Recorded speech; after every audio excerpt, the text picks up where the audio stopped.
let me go through these levels because I think this is helpful. I'm hoping this is helpful. I wrote this for this podcast, and it gave me a chance to really think about my journey and the journey of other artists that I've known over the years. I'm going to start with level one. A level one artist is in elementary school. A level two I would put in junior high. I mean, junior high school kids make better art in general. If you think about the art kids in the art class in junior high, they're just going to make better art than most elementary school students. Yeah. Same with high school. High school art students in general are going to make better art than the junior high students. And it just keeps going up from there, right? So level four, I would say, this is where you're really beginning on your art career, would be level four. And I would say it's an intermediate college student. Often college art students find small freelance projects here and there. So it's someone who is definitely thinking about making art as a career and who's definitely working hard. Because not all, I mean, if you look at all art students, every year I would have a class when I taught at the university, and I would have, and I could, it was funny how the breakdown was almost the same. I knew that I would have 3 to 5 really serious students out of a class of 15 or 20. 3 to 5 that I was like, you guys actually want to do this. And then in the bottom end, 3 to 5 that I'm like, why are you even here? You don't even belong in here. Right. And then the middle people that still don't really know what's going on or what they really want to do, but they're kind of putting in some effort. And so I would say the level 4 is that top of that intermediate art student, and then level 5. So I'm just going to read these because I've written little paragraphs here. Level 5 artists impress their friends and family, but aren't ready for most freelance work yet. If they bump into the right person or get really lucky, they will get an assignment here or there that is above their ability and will most likely disappoint the client willing to take the risk with them. They can make a significant amount of money in a year through hard work, working for self-publishers and odd assignments, and willing to accept small amounts of money for their time. Their work lacks design, drawing, or rendering skills, or any combination of these. So there's still, you're still on your way up. But a level 5 artist is going to impress a lot of people, So level 6, I would say artists will struggle to find good freelance work, but from time to time will get lucky.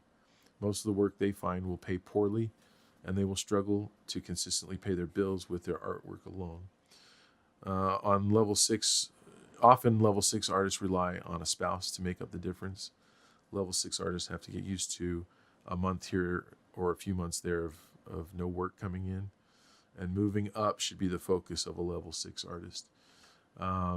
Level 7, artists are going to have to work harder to find freelance work. They'll often have to take on work that pays moderately, but they can often find enough work to pay the bills. They must fight for the work and attention they get because their work won't attract the highest paying clients. If they're clever, they can get more mileage out of their artwork, but level 7 artists have to hustle more in their marketing. And then level 8, 9, and 10 is just that's really where I see your goal needs to be. Your goal should really be to make it to level 8. And obviously we all want to be a 10, but level 8 artists can easily find freelance work, but they usually have to advertise for it through paid or direct mail campaigns, online sites, reps, or social media. They can also have thriving print and original art sales. They can collaborate on projects and find success in non-conventional marketing avenues like Kickstarter. Then level 9 artists are often getting approached by companies to work on their projects. They can easily sell prints of their work at conventions and online. They often teach at art schools and get asked to speak on panels. They can easily sell their originals or prints in galleries, online sites. They can easily reach their goals on their crowdfunded projects. And then level 10, artists have companies competing to get them to work for their projects. They sell out of their print books and prints. They are often asked to teach at conventions and flown all over the world to present at workshops. They are often approached for project collaborations. Their name is often recognized by non-artist fans. So here's a short list, and you guys can add some to it. But here's people that I would put as level 10. Mm-hmm. Tony DeRolisi, Scotty Young, Kazu Kabuishi, Mary Grand Prix, Loish Van Bartle, Kadir Nelson, Peter DeSev, Carter Goodrich, and Polly Bernatini, to name a few. Mm-hmm. You know, but I don't know. What do you guys think of that? They're definitely level 10. What's that? What's that? What do you say? Are you saying those artists, or what do we think of the whole system? Yeah, those artists. What do you guys agree with those artists being level 10? Yeah. Yeah, I would say there's a level 11. Oh, give me it. Whoa.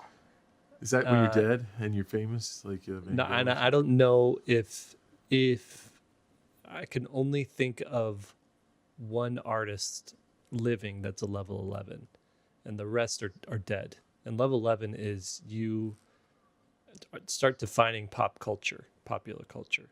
So like a Norman Rockwell is a level 11. Who are we talking about? Like a James Jean kind of a guy, or I would put him at a 10. okay, A level 11 would be like Banksy. Oh, yeah. Yeah. Huh. Where the artwork that he or them are making is so well known that it's He probably has elves, right? Probably. I think that's what it is. It's not an individual, but it's an idea. Mm-hmm. It's like Batman. Anyone can take on the mask. Right. So yeah, so that would be like the level 11, and I don't know if you even want to achieve that level, but back when our media was so much less compartmentalized as it is now, and there was just so many fewer avenues of media to watch, to read, to listen to, then you could have a Charles Schultz or a Norman Rockwell create artwork that was universally known from a grandmother down to a child. And just because the medium was the magazine back then, we didn't have television, television was just in its infancy towards the end of his career, I believe. But I think it's important to realize and to remember, for those of you who might, if you kind of see yourself as a level 3, 4, 5, 6, wherever you are, just know that every level 10 was a level 1. And then they were level 2, and then they were level 3 and 4 and 5. And they never, every single level 10 was where you are right now. What level are you guys? That's dangerous. You can't do that. Come on, you got to claim it. Negative. No. I'm not gonna do it.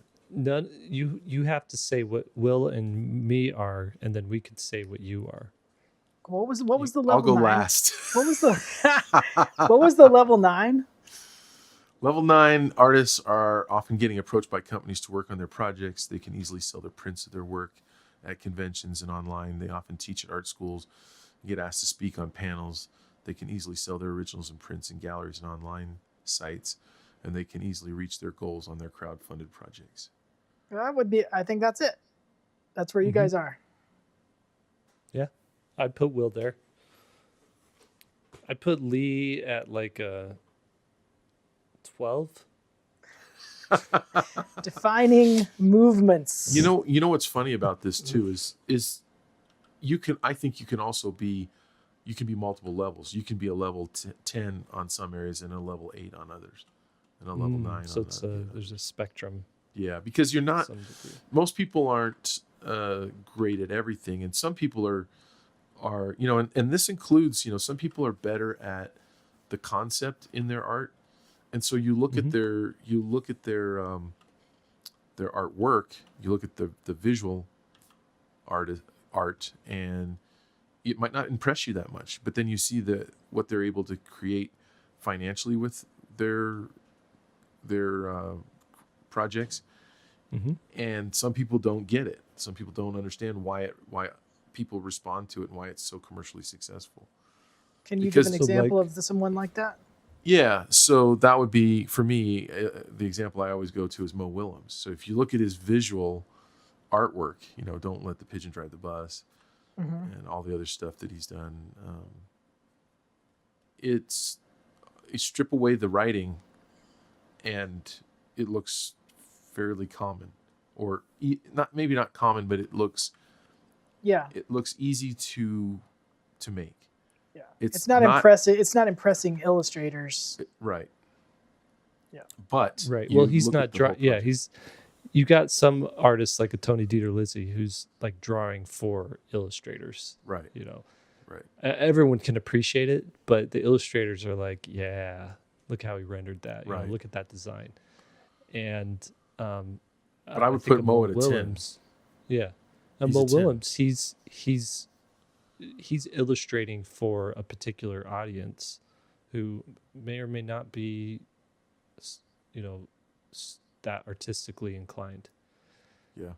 That to say, the pigeon design is iconic. It is.